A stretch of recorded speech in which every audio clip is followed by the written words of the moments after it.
स्वागत है आप सभी का समसामयिक घटना चक्र के इस ऑनलाइन प्लेटफॉर्म पर। मैं मोहित आप सभी का हार्दिक स्वागत करता हूं अपने इस वीडियो में। और देखा जाए तो आज अपने इस वीडियो में चर्चा करेंगे 1 नवंबर 2025 के महत्वपूर्ण करंट अफेयर। विभिन्न पत्र पत्रिकाओं से लिए गए जो important newspaper based current affair होते हैं उन पे अपने इस क्लास में हम लोग चर्चा करते हैं। ये क्लास हमारी 1 जनवरी से स्टार्ट हुई थी। डेली ये क्लास आती है। प्रतिदिन शाम को 7:30 बजे ये क्लास यूट्यूब पर आती है और इसमें विभिन्न पत्र पत्रिकाएं जैसे Dainik Jagran, the Hindu, Indian Express, DD news, PIB, ANI, Akashvani, Dainik Bhaskar, Amar Ujala, Hindustan, सभी महत्वपूर्ण खबरों से मतलब समाचार पत्रों से जो इंपॉर्टेंट खबरें होती है आपकी परीक्षा, चाहे वो यूपी पीसीएस हो, बीपीएससी हो, एलटी ग्रेड हो, यूपीएसआई हो, यूपी ट्रिपल एससी हो या बिहार एसएससी का एग्जाम हो या अन्य एक दिवसीय परीक्षाएं। साथ ही साथ अन्य स्टेट पीसीएस में पूछे जाने वाले जो महत्वपूर्ण सवाल होते हैं उनको यहाँ पर कवर किया जाता है। इस क्लास में आपको प्रीलिम्स का फैक्ट भी मिल जाता है और मुख्य परीक्षा के लिए इंपॉर्टेंट डाटा भी मिल जाता है। इस क्लास को एज अ पैकेज हम लोगों ने डिजाइन करके रखा है। तो इस पैकेज में आपको क्या क्या चीजें मिल जाती है, आइए मैं एक बार आपको बता देता हूँ। यहाँ पर देखा जाए तो मासिक पैकेज होता है, नवंबर 2025 का ये मासिक पैकेज है। और इस मासिक पैकेज में आपको क्या क्या सुविधाएं मिलने वाली है। सबसे पहले तो प्रतिदिन शाम को 7:30 बजे वीडियो क्लास मिल जाता है। वीडियो क्लास मिलने के साथ साथ करंट अफेयर्स की क्लास की पीपीटी आपको प्रोवाइड की जाती है। प्रतिदिन हिंदी और इंग्लिश दोनों भाषाओं में देखा जाए जो क्लास पीडीएफ होता है वो व्हाट्सएप ग्रुप में शेयर कर दिया जाता है। ठीक है, इसी के साथ ऐप पर देखा जाए प्रतिदिन 10 एमसीक्यू का ऑनलाइन टेस्ट होता है। महीने के एंड में जो कंपाइल पीडीएफ होता है बोथ हिंदी और इंग्लिश दोनों भाषाओं में अलग अलग पीडीएफ प्रोवाइड किया जाता है। बेस्ट 100 एमसीक्यू का ऑनलाइन टेस्ट भी होता है आपका। ठीक है, और उसी के साथ साथ यूपी स्पेशल तथा बिहार स्पेशल की जो मासिक करंट अफेयर की क्लासेस आती हैं उसका पीडीएफ भी आपको इस मासिक पैकेज में प्रोवाइड किया जाता है।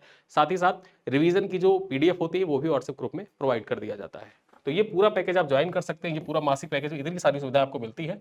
सिर्फ 25 रुपए में ज्वाइन कर सकते हैं आप इसको। और ये 25 रुपए भी आपको पे करने की आवश्यकता होती नहीं है। जब इस वीडियो के पिन कमेंट में आप चेक करेंगे वहां पर एक लिंक होगा, उस लिंक के माध्यम से आप जब ऐप पर जाते हैं तो वहां पर कॉइन का ऑप्शन होता है। उस कॉइन में जैसे किताब आप घटना चक्र की खरीदते हैं तो घटना चक्र की किताब खरीदने के बाद ऊपर एक क्यूआर कोड होता है। उस क्यूआर कोड को स्कैन कर लेते हैं तो आपके वॉलेट में कॉइन ऐड हो जाता है। उसी कॉइन को अप्लाई कर देना तो ये मूल्य जो 25 रुपये आपको दिखेगा ये घटकर कितना हो जाएगा, ये 18 रुपये 75 पैसे में इसको आप ज्वाइन कर सकते हैं। ठीक है, सिर्फ 18 रुपये 75 पैसे में इस मासिक पैकेज को ज्वाइन कर सकते हैं। चलिए अब स्टार्ट करते हैं अपनी खबरें। पहली खबर क्या है, भारत श्रीलंका के बीच कृषि पर पहली संयुक्त कार्य समूह की बैठक आयोजित की गई है।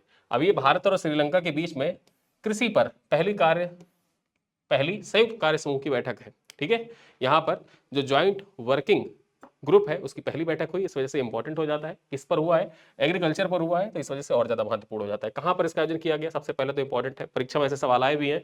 2024 यूपी पीसीएस परीक्षा में आपने देखा होगा कि ये पूछ लिया था कि अध्यक्षता भारत की ओर से किसके द्वारा की गई है।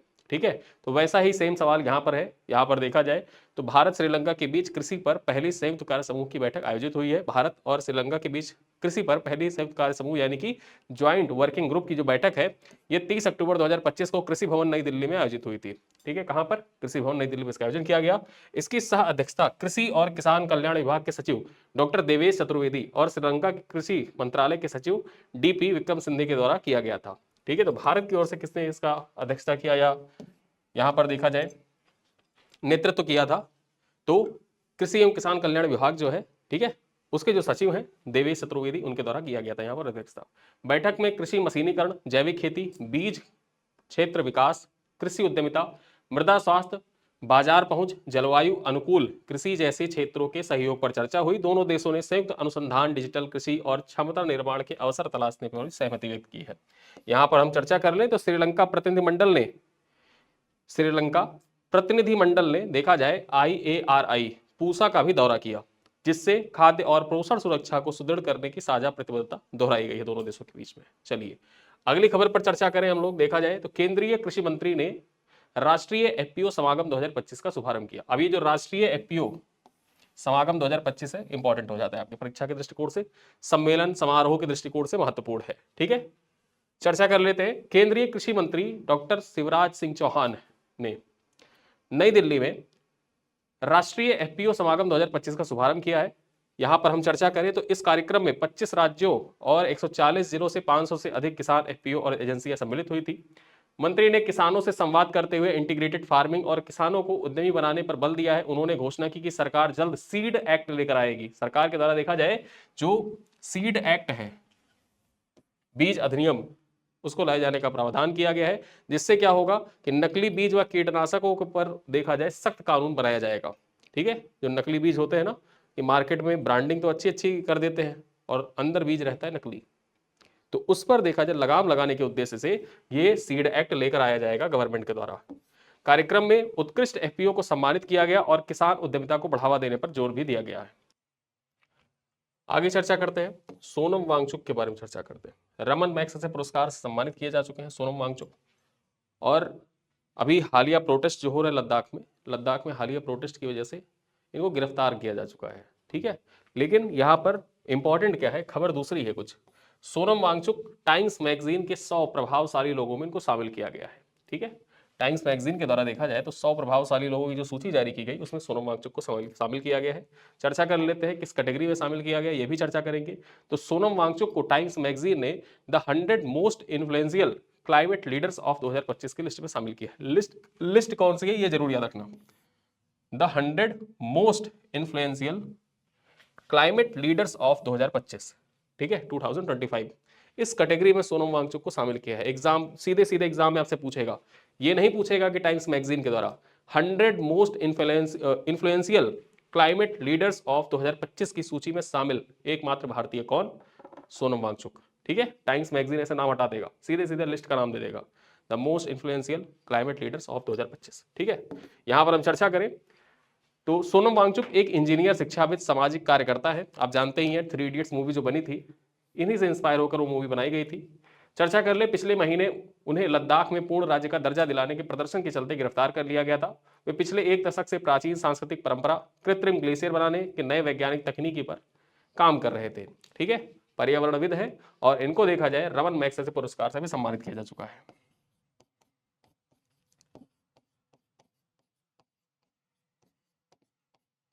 रमन मैग्सेसे से इनको सम्मानित किया जा चुका है। चलिए अगली खबर पर चर्चा करते हैं। यहां पर देखा जाए ट्रेड डील हो गई है चीन और अमेरिका के बीच में, और अमेरिका कह रहा है G2 की बात कर रहा है अमेरिका, G2। अब ये G2 क्या है, ग्रुप ऑफ 2। ठीक है, अब ये ग्रुप ऑफ 2 में कौन कौन से देश, चीन, अमेरिका, इसकी बात करने लगा है अमेरिका अब। ठीक है, अमेरिका अब G2 की बात करने लगा कि जो दुनिया है उसको 2 देश चलाएंगे, चीन और अमेरिका, ऐसी बात की जा रही है। तो वो सब तो अलग की बात है, ये सब डोनाल्ड ट्रंप के दिमाग की उपज है G2, लेकिन जो खबर है खबर पे लोग चर्चा करते हैं। ठीक है, अमेरिकी राष्ट्रपति ट्रंप और चीनी राष्ट्रपति शी जिनपिंग के बीच में ट्रेड डील हो गई है। 30 अक्टूबर को अमेरिकी राष्ट्रपति डोनाल्ड ट्रंप और चीन के राष्ट्रपति शी जिनपिंग ने साउथ कोरिया के बुसान एयरपोर्ट पर ट्रेड डील से संबंधित बैठक की थी। ये बैठक सिर्फ 1 घंटे ही चली थी, और बुसान एयरपोर्ट जो हुआ था ये इंपॉर्टेंट हो जाता है आपकी परीक्षा के लिए, क्योंकि देखा जाए इससे पहले महत्वपूर्ण ये हो जाता है कि जो डोनाल्ड ट्रंप है, ठीक है, डोनाल्ड ट्रंप किसी राष्ट्राध्यक्ष से, और खासकर जब वो उनका मित्र राष्ट्र नहीं है, मतलब जो अमेरिका का मित्र राष्ट्र नहीं है, और किसी ऐसे राष्ट्र के राष्ट्राध्यक्ष से जब मिलते हैं डोनाल्ड ट्रंप, तो जिस स्थान पर मिलते हैं ना वो स्थान इंपॉर्टेंट हो जाता है, क्योंकि वो आपके परीक्षा पीवाईक्यू में पूछा जा चुका है 2019 में। ठीक है, यूपीपीसीएस 2019 का जब आप करंट अफेयर पीवाईक्यू उठा के देखेंगे तो वहां पर एक सवाल ऐसे ही ट्रंप से संबंधित पूछा जा चुका है। ठीक है, उत्तर कोरिया के जो किम जोंग उंग से हैं उनसे जब मुलाकात हुई थी वो सवाल पूछ लिया गया था कि कौन से स्थान पर मुलाकात हुई थी। तो यहाँ पर आपको बुसान एयरपोर्ट याद रखना, ये कहाँ का है, दक्षिण कोरिया का, साउथ कोरिया का है। और साउथ कोरिया के द्वारा ही देखा जाए, साउथ कोरिया के द्वारा ही जो ट्रंप है, ठीक है, ट्रंप, इनको ग्रैंड ऑर्डर ऑफ मुंगुघवा, ये ग्रैंड ऑर्डर ऑफ मुंगुघवा प्रदान किया गया है। ठीक है, और यहां पर देखा जाए साथ ही साथ जो सिसिली, ठीक है, सिसिली साम्राज्य था, इसका जो मुकुट था, इस मुकुट की प्रतिकीर्ति, ठीक है, प्रतिकीर्ति ये भी प्रदान की गई है, और ये पाने वाले ट्रंप पहले व्यक्ति थे। ठीक है, वो सब तो हो गई साउथ कोरिया की बात। आपको बुसान एयरपोर्ट याद रखना है कि जो ट्रेड डील हुई है वो किस एयरपोर्ट पे, मतलब मुलाकात कहाँ पे हुई थी, तो मुलाकात शी जिनपिंग और ट्रंप की बुसान एयरपोर्ट पर हुई थी जो साउथ कोरिया का है। आगे हम चर्चा करते हैं। ट्रंप ने बुसान में निम्हे एयरबेस पर जो गिम्हे एयरबेस है, गिम्हे एयरबेस पर चीनी राष्ट्रपति का स्वागत किया और यही दोनों के बीच में मुलाकात हुई थी। डील के अंतर्गत हुआ क्या कि चीन पर जो 10% का टैरिफ, मतलब चीन पर देखा जाए अमेरिका के द्वारा 10% टैरिफ कम कर दिया गया है। 10% टैरिफ कम कर दिया गया है। इसके बदले में जिनपिंग अमेरिका में बड़ी मात्रा में सोयाबीन खरीदने के लिए तैयार हुए हैं। ठीक है, ट्रंप और जिनपिंग के बीच में जो मुलाकात हुई है 6 साल बाद हुई है। इससे पहले आखिरी बार 2019 में दोनों के बीच में बैठक हुई थी, यानी कि 6 साल बाद ये मुलाकात थी, इस वजह से इंपॉर्टेंट हो जाता है। चलिए आगे चलते हैं। यहां पर हम चर्चा कर लेते हैं, ब्रिटेन के किंग चार्ल्स ने एंड्रयू प्रिंस का खिताब छीन लिया है। ठीक है, जो अभी वर्तमान में किंग चार्ल्स है, उनके द्वारा जो उनके छोटे भाई हैं एंड्रयू, उनसे प्रिंस का खिताब छीन लिया गया है। ठीक है, अब ये प्रिंस नहीं रहे, इनसे प्रिंस का खिताब छीन लिया गया है। चर्चा कर लेते हैं। यहाँ पर देखा जाए तो 30 अक्टूबर को ब्रिटेन के किंग चार्ल्स ने अपने छोटे भाई एंड्रयू को उनका प्रिंस का खिताब छीन लिया है और उन्हें उनके विंडसर स्थित घर से बाहर निकाल दिया है। बकिंगम पैलेस ने घोषणा करते हुए कहा है कि वे जेफ्री एप्स्टीन कांड से संबंधित है। ठीक है, ये नाम याद रखना, जेफ्री एप्स्टीन कांड। इसी के कारण देखा जाए, ये जो कांड है, इसी कांड के कारण एंड्रयू प्रिंस को बाहर किया गया है। ठीक है, चर्चा कर ले। एंड्रयू लंबे समय से जेफ्री एप्स्टीन नामक अमेरिकी अपराधी से जुड़े हुए हैं, जिन पर नाबालिगों के साथ यौन शोषण करने का आरोप था। ये जो जेफ्री एप्स्टीन है, इसके ऊपर देखा जाए नाबालिगों के साथ यौन शोषण करने का आरोप था। और जो प्रिंस एंड्रयू है ना, लंबे समय से इससे जुड़े हुए हैं। ठीक है, और इसी वजह से देखा जाए, ये सारी बातें देखते हुए जो प्रिंस चार्ल्स हैं, उन्होंने बाहर कर दिया कि भैया आप बाहर का रास्ता देखिए, आप अब प्रिंस नहीं है, आप सिंपल जीवन बिताइए अपना। ठीक है, कुछ समय पहले ही एंड्रयू शाही सुविधाएं छोड़ने की बात कही थी और अब ऑफिशियली देखा जाए इनको बाहर कर दिया गया है। तो आपको यहाँ पर 2 चीजें याद रखनी होंगी, एक तो एंड्रयू का नाम याद रखना है, प्रिंस एंड्रयू। ठीक है, और एक ये कांड याद रखना है, किस कांड के कारण, तो जेफ्री एप्स्टीन कांड के कारण इनको बाहर किया गया है। चलिए आगे चलते हैं। खुशी ने एशियन बॉक्सिंग चैंपियनशिप में गोल्ड जीता है। ठीक है, चर्चा कर लेते हैं। 30 अक्टूबर को पिथौरागढ़ की खुशी चंद ने अंडर 17 बॉक्सिंग में 40-46 किलोग्राम कैटेगरी में गोल्ड जीता है। फाइनल मुकाबले में खुशी ने चीन के लुओ जिनसुओ को मात दी है। इससे पहले उन्होंने जॉर्डन, सऊदी अरब, मंगोलिया के खिलाड़ियों को हराकर फाइनल में जगह बनाई थी। ये चैंपियनशिप बहरीन के मनामा में 23 से 30 अक्टूबर तक आयोजित की गई थी। ठीक है, तो ये याद रखना, जो बॉक्सिंग एशियन बॉक्सिंग चैंपियनशिप थी, इसका आयोजन कहां पर किया गया, बहरीन के मनामा में 23 से लेकर 30 अक्टूबर के बीच में किया गया था। और इसमें पिथौरागढ़ की रहने वाली, यानी कि उत्तराखंड के पिथौरागढ़ की रहने वाली हैं खुशी चांद, इन्होंने अंडर 17 बॉक्सिंग में स्वर्ण पदक जीता है। आगे चर्चा करते हैं। भारत और अमेरिका के बीच में 10 वर्षीय रक्षा फ्रेमवर्क एग्रीमेंट हुआ है। इसके तहत होगा क्या, अब अमेरिका भी भारत से रक्षा निर्यात करेगा। ठीक है, जो डिफेंस इक्विपमेंट है उनका निर्यात अब भारत अमेरिका को करेगा। चलिए चर्चा करते हैं, यहाँ पर देखते हैं क्या है, मुख्य बातें क्या है, और एग्रीमेंट के कुछ इंपॉर्टेंट पॉइंट्स पे भी चर्चा करेंगे। भारत और अमेरिका ने कुआलालंपुर में 10 वर्षीय रक्षा सहयोग फ्रेमवर्क एग्रीमेंट पर हस्ताक्षर किए हैं, जिसे दोनों देशों के बीच नया रक्षा युग की शुरुआत माना जा रहा है। यह समझौता रक्षा मंत्री राजनाथ सिंह और अमेरिका के रक्षा मंत्री जो पीट हेग्सेथ हैं, ठीक है, पीट हेग्सेथ है, इनके बीच में हुआ है। किसके किसके बीच हुआ, ये जरूर याद रखना, अमेरिका के पीट हेग्सेथ और भारत के रक्षा मंत्री राजनाथ सिंह, उनके बीच में हुआ है। कहां पर हुआ है, कुआलालंपुर में हुआ है। ठीक है, चलिए देखते हैं पारस्परिक रक्षा खरीद। यहां पर देखा जाए पारस्परिक रक्षा खरीद, पहली बार अमेरिका भी भारत से रक्षा उपकरण खरीदेगा। पिछले 10 वर्षों में लगभग 2 लाख करोड़ रुपए के रक्षा समझौते की संभावना, मतलब अगले 10 वर्षों में देखा जाए तो 2 लाख करोड़ रुपए के रक्षा समझौते दोनों देशों के बीच में होने की संभावना है। ठीक है, तेजस जेट इंजन का सह निर्माण किया जाएगा। कुछ महत्वपूर्ण बिंदुओं पर हम लोग चर्चा कर रहे हैं कि जो 10 वर्षीय रक्षा फ्रेमवर्क हुआ है, इसके कुछ महत्वपूर्ण बिंदु कौन कौन से हैं। पारस्परिक रक्षा खरीद है, ठीक है, तेजस जेट इंजन सह निर्माण है। इसमें देखें तो स्वदेशी तेजस फाइटर जेट के लिए जो GE414 इंजन है, इसके को प्रोडक्शन, मेंटेनेंस और रिपेयर सुविधा की स्थापना की सहमति बनी है। ठीक है, ये इंजन हम खरीदते थे अमेरिका से, अब इसके देखा जाए तो यहाँ पर इसकी जो रिपेयर सुविधा है उसकी स्थापना भारत में की जाए, इस पर सहमति भी बन गई है। ठीक है, जिससे होगा क्या कि भविष्य में हम लोग जो तेजस फाइटर जेट है उसको जल्दी से प्रोड्यूस कर सकते हैं। ठीक है, चलिए आगे चलते हैं। सैन्य सहयोग और तकनीकी साझेदारी भी बात की गई है। अब यहां पर जो सैन्य सहयोग और तकनीकी साझेदारी है, इस पर भी बात की गई है। तो इसके तहत देखा जाए क्या होगा, समझौते में रियल टाइम इंटेलिजेंस शेयरिंग, सीमा विवाद समाधान हेतु ज्वाइंट प्लानिंग और AI सक्षम drone, cyber defence, space technology और मिसाइल सिस्टम में सहयोग शामिल है। ठीक है, और इसके साथ साथ यहां पर हम चर्चा करें, डिफेंस स्टार्टअप के लिए इंडस एक्स करार किया गया है। जो डिफेंस स्टार्टअप है उनके लिए देखा जाए इंडस एक्स, इस करार पर भी हस्ताक्षर किया गया है। दोनों देश रक्षा में स्टार्टअप और नवाचार को प्रोत्साहन भी देंगे। ठीक है, अब यहां पर चर्चा कर लेते हैं कुछ 4 प्रमुख बातें क्या रही। पहला क्या है, संयुक्त सैन्य अभ्यास को विस्तार दिया जाएगा। मालाबार अभ्यास हम लोग अमेरिका के साथ करते हैं, टाइगर ट्रायम्फ भी अमेरिका के साथ करते हैं, तो उसको और ज्यादा विस्तार दिया जाएगा, जिसमें डिजास्टर मैनेजमेंट को भी अब शामिल किया जाएगा। पहले क्या होता था कि जो अभ्यास होते थे मालाबार या टाइगर ट्रायम्फ, इसमें डिजास्टर मैनेजमेंट शामिल नहीं था, लेकिन इसको और ज्यादा विस्तृत किया जाएगा और इसमें डिजास्टर मैनेजमेंट को भी सम्मिलित किया जाएगा। आगे चर्चा करते हैं अमेरिकी हथियारों का इंटीग्रेशन।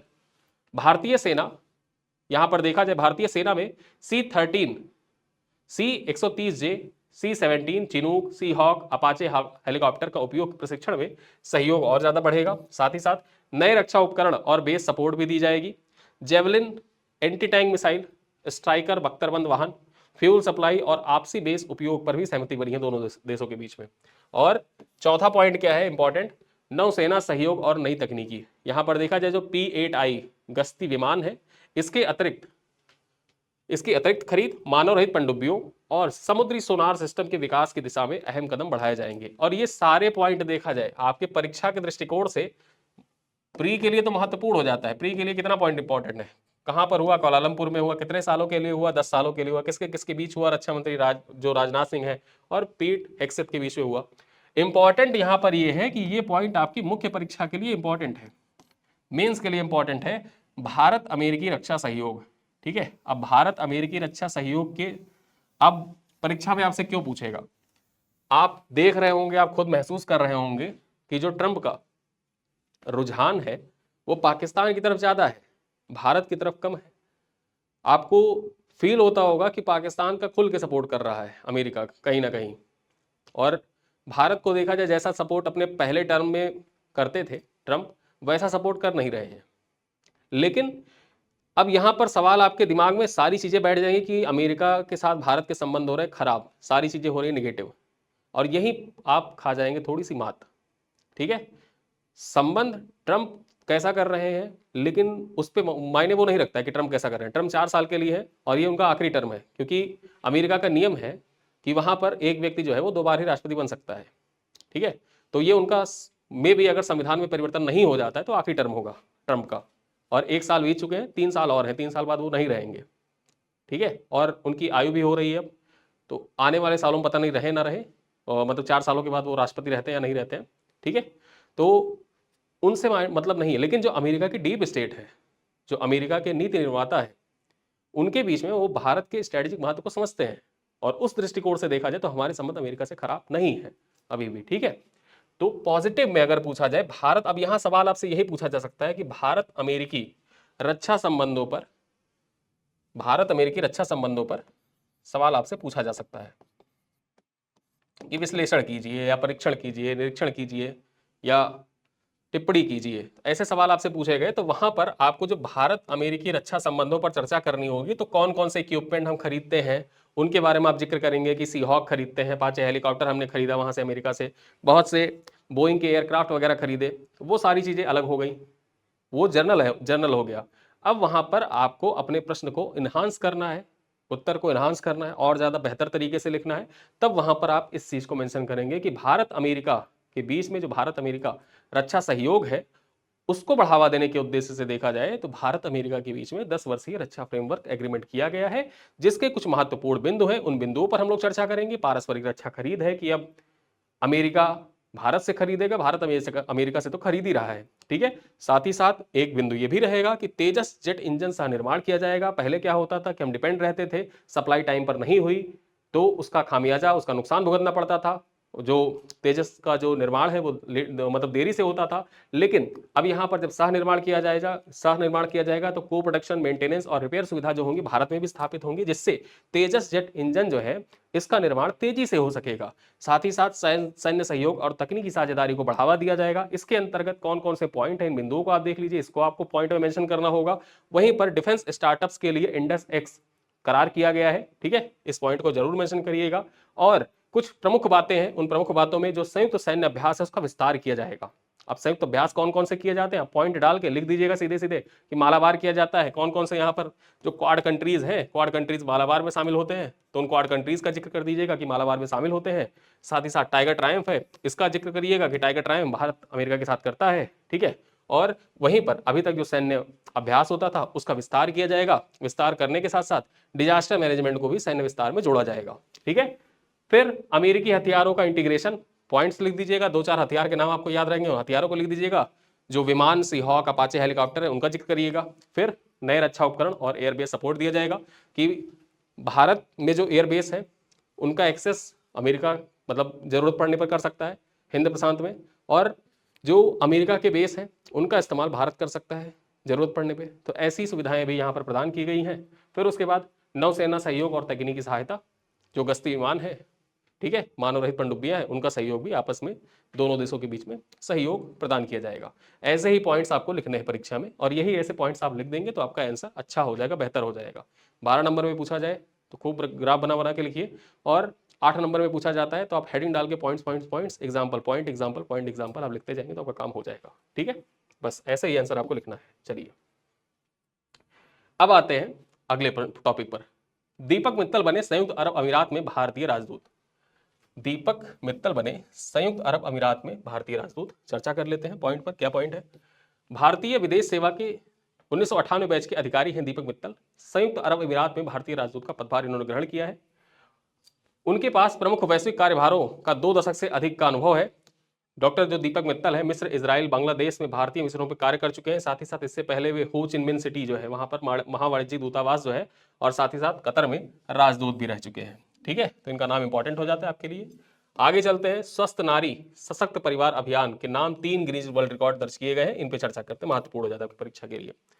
देखा जाए तो भारत ने स्वस्थ नारी सशक्त परिवार अभियान के तहत 3 गिनीज रिकॉर्ड दर्ज किए हैं। ठीक है, और ये जो अभियान था स्वस्थ नारी सशक्त परिवार अभियान, ये कब से कब तक चला? तो ये देखा जाए 17 सितंबर, और 17 सितंबर को कौन सा दिन होता है? उस दिन तो हम लोग विश्वकर्मा जयंती भी मनाते हैं, साथ ही साथ पीएम मोदी की जयंती मतलब सॉरी जन्मदिन होता है। ठीक है,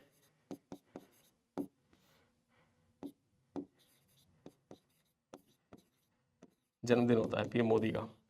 ठीक है, तो इनके जन्मदिन से लेकर 2 अक्टूबर को हम लोग गांधी जयंती मनाते हैं, और साथ ही साथ इस दिन अंतर्राष्ट्रीय अहिंसा दिवस भी मनाया जाता है। तो इस दिन तक चला था ये स्वस्थ नारी सशक्त परिवार अभियान। ठीक है, और यहीं पर देखा जाए इसके तहत इतने दिन में ही 3 गिनीज रिकॉर्ड दर्ज किए गए हैं। कौन कौन से रिकॉर्ड दर्ज किए गए हैं, आइए उन तीनों के बारे में चर्चा कर लेते हैं। पहला रिकॉर्ड क्या था कि एक महीने में 3 करोड़ 21 लाख से अधिक लोगों के स्वस्थ सेवा प्लेटफॉर्म पर पंजीकरण कराया गया। पहला रिकॉर्ड ये था। दूसरा रिकॉर्ड क्या था कि राज्य स्तर पर 1,25,000 लोगों को विभिन्न बीमारियों के लक्षण की जांच के लिए पंजीकरण कराया गया। दूसरा रिकॉर्ड ये था। और तीसरा रिकॉर्ड ये था कि इस अभियान में 20 से अधिक मंत्रालय, 5 लाख पंचायती राज प्रतिनिधि, 1 करोड़ 14 लाख छात्र, 94 लाख स्वयं सहायता समूह सदस्य और 5 लाख सामुदायिक केंद्रों के लोग शामिल हुए थे। ठीक है, और यही 3 रिकॉर्ड बने थे। यहाँ पर 3 प्रमुख उपलब्धियां हैं। यह अभियान भारत में स्वस्थ, डिजिटल नवाचार और सामुदायिक एकता का उदाहरण बन गया है। ठीक है, तो इस वजह से ये पॉइंट आपको याद रखना है। स्वस्थ नारी सशक्त परिवार अभियान के नाम 3 रिकॉर्ड। चलिए आगे चर्चा करते हैं। फिडे शतरंज विश्व कप ट्रॉफी का नाम बदलकर विश्वनाथ आनंद के नाम पर रखा गया है। ये जो फिडे वर्ल्ड कप होता था, इस फिडे शतरंज विश्व कप का नाम, जो ट्रॉफी होती थी, उस ट्रॉफी का नाम परिवर्तित कर दिया गया है, और अब किसके नाम पर रखा गया? विश्वनाथन आनंद के नाम पर रखा गया है। भारतीय खेल जगत के एक ऐतिहासिक क्षण में फिडे शतरंज विश्व कप 2025 के ट्रॉफी का नाम भारत के महान शतरंज खिलाड़ी विश्वनाथन आनंद के नाम पर रखा गया है। अब इस प्रतिष्ठित ट्रॉफी को आधिकारिक रूप से विश्वनाथ आनंद ट्रॉफी कहा जाएगा। यह सम्मान 5 बार के विश्व चैंपियन आनंद के वैश्विक शतरंज के अतुलनीय योगदान के लिए समर्पित है। यह घोषणा कहां पर हुई है? तो यह घोषणा देखा जाए पणजी, गोवा में आयोजित एक भव्य समारोह के दौरान की गई है, जिसमें केंद्रीय खेल मंत्री मनसुख मांडविया, गोवा के मुख्यमंत्री प्रमोद सावंत और फिडे के अध्यक्ष आर्कादी दोरकोविच सम्मिलित थे। ठीक है, तो ये पॉइंट आपकी परीक्षा के लिए इंपॉर्टेंट हो जाता है। यहां पर एक पॉइंट आप ये भी याद रख सकते हैं कि हाल ही में कौन सा राज्य है जिसने अपने स्कूली पाठ्यक्रम में, ठीक है, हाल ही में अपने स्कूली पाठ्यक्रम में चेस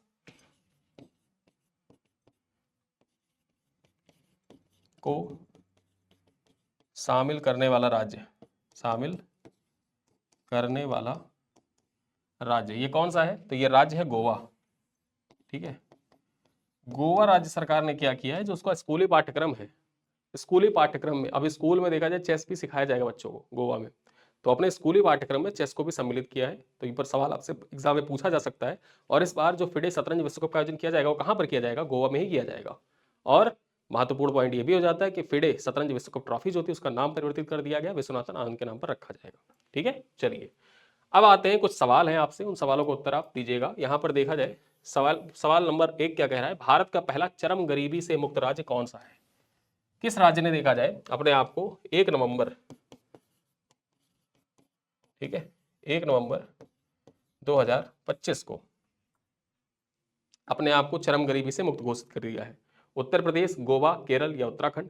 यहां पर देखा जाए तो 2021 में नीति आयोग की एक रिपोर्ट आई थी और उस रिपोर्ट में इस राज्य में, जिस राज्य की बात की जा रही है, इस राज्य में कहा गया था कि सबसे कम चरम गरीबी से मुक्त लोग हैं, मतलब चरम गरीबी वाले लोग हैं।